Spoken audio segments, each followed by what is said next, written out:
Iran మీద America, Israel పాశవికంగా యుద్ధం మొదలెట్టిన తర్వాత ప్రపంచం ఉలిక్కిపడింది.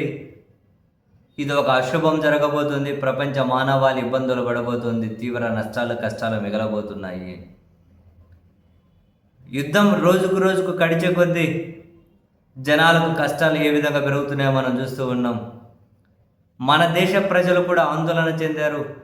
గ్యాస్ ధరలు పెరుగుతాయి, పెట్రోల్ ధరలు పెరుగుతాయి, నిత్యావసర సరుకులు పెరుగుతాయి, చాలా రకాలుగా ఇబ్బందులు పడతామేమో, గ్యాస్ దొరుకుతుందో లేదో, పెట్రోల్ దొరుకుతుందో లేదని ఆందోళన చెందుతూ ఉంటే మన ప్రభుత్వం చెబుతూ వచ్చింది, ఏం ఆందోళన చెందకండి, ఏం రేట్లు పెరగవు, మన దగ్గర నిల్వలు ఉన్నాయి.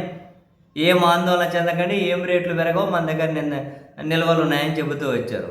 సీన్ కట్ చేస్తే ఈరోజు పొద్దున్నే మీరు వంట రూమ్లోకి అట్లా వెళ్ళి అట్లా గ్యాస్ మొలిగించి మీ వంట మొదలెట్టారో లేదో, కేంద్రం నుంచి ఒక బాధుడి నిర్ణయం వెలువడింది.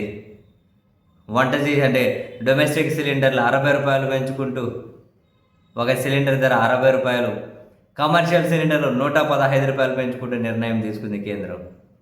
వేరే మార్గం కూడా లేదు, సీరియస్లీ వేరే మార్గం కూడా లేదు. కానీ బాధుడు మీ ఇంటి వంటింట్లోకి వచ్చింది. ఇప్పుడు ఇరాన్ యుద్ధ ఫలితం అక్కడిది అయిపోతుంది అనుకుంటున్నారా? ఈ యుద్ధం కొనసాగితే నరకం ఎట్లుంటుందో కనిపిస్తుంది. చూస్తూ ఉండండి. ఇదేమీ బెదిరించడం కాదు, ఫ్యాక్ట్. చాలా దారుణమైన పరిణామాలు ఉంటాయి. ఇప్పుడు గ్యాస్ ధరలు పెంచారు, రేపు ఇంకో ధరలు పెంచుతారు, నిత్యావసర సరుకులు పెరుగుతాయి. అసలు గ్యాస్ దొరకట్లే. ఇప్పుడు తిరుపతిలో అయితే కమర్షియల్ గ్యాస్ సిలిండర్లు బంద్ అంటే ఈ రోజు నుంచి.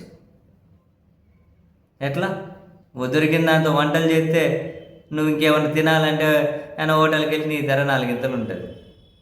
కొందరు హోటల్లో మూసేసి ఉంటారు. ఇప్పుడు ఇది ఇంతే, 15 రూపాయలు పెరిగింది, 110 రూపాయలు పెరిగింది అని కంటికి కనిపించేదే. నెక్స్ట్ కొరత వచ్చింది అనుకో, నువ్వు బ్లాక్లో డబ్బులు పెట్టి కొనాల్సి ఉంటుంది. యుద్ధం ఎప్పుడు ముగుస్తుందో తెలియట్లే. అమెరికా, ఇజ్రాయెల్ వీళ్ళ యుద్ధోన్మాదానికి, వీళ్ళ పాపానికి ప్రపంచం బాధ్యత వహించాల్సి వస్తుంది. వీళ్ళ పాపంలో ప్రపంచం కష్టాలు పడాల్సి వస్తుంది. దుర్మార్గమైన యుద్ధం. ఏ కారణంతో మొదలెట్టారో తెలియట్లే, ఎందుకు మొదలెట్టారో తెలియట్లే. అమెరికాలో ట్రంప్ ఏమంటారు ఎప్స్టీన్ ఫైల్స్ చుట్టూ చర్చ డైవర్షన్ చేయడం కోసం అని చెప్పి అక్కడ, ఇజ్రాయెల్ నెక్స్ట్ ఎన్నికలు ఉన్నాయి కదా, నెతన్యాహు తీవ్ర వ్యతిరేకత ఎదుర్కొంటూ ఉన్నారు. దాని నుంచి బయటపడాలి అంటే ఇక్కడ ఈయన వాళ్ళిద్దరి ప్రయోజనాల కోసం ప్రపంచం అల్లాడాలా?